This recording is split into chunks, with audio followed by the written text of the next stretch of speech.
Communiqué. Le gouvernement de la République du Niger a appris avec une grande stupéfaction et une profonde indignation les propos subversifs et inacceptables de M. Andrew Youssouf, porte-parole de l'agence ukrainienne de renseignement militaire, appuyé par ceux encore plus indécents de l'ambassadeur ukrainien au Sénégal, M. Yuri Pivovarov, apportant un soutien sans équivoque à la coalition des groupes terroristes auteurs de l'attaque lâche et barbare perpétrée à Tinzaouaten contre les forces armées maliennes FAMA, tout en réaffirmant son soutien indéfectible aux FAMA dans leur noble combat pour la liberté et l'intégrité territoriale du Mali.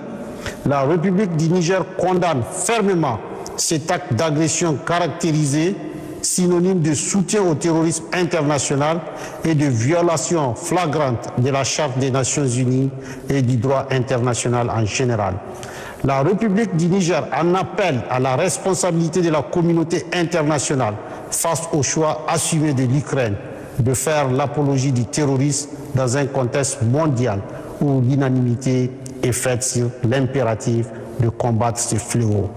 Par ailleurs, le gouvernement de la République du Niger relève non sans grande amertume le silence des États africains et de l'Union africaine en particulier face à la malveillante tentative de transformer le Sahel en théâtre de confrontation idéologique et stratégique entre les puissances étrangères dont la finalité est de briser la dynamique d'émancipation, de conquête de souveraineté véritable et de développement socio-économique enclenché par la Confédération AES, Alliance des États du Sahel.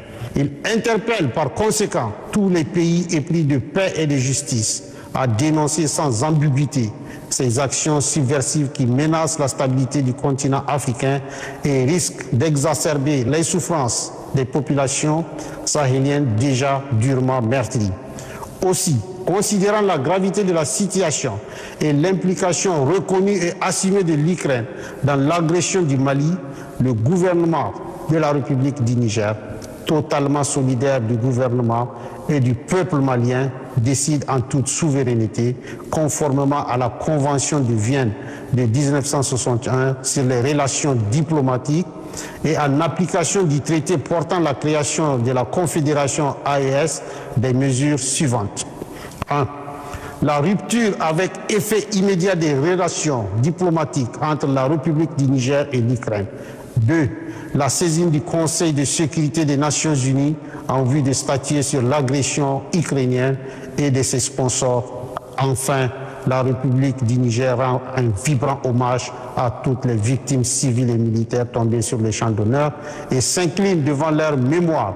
Vive la Confédération AES, que Dieu bénisse le peuple du Burkina Faso, du Mali et du Niger. Fait à Niamey le 6 août 2024.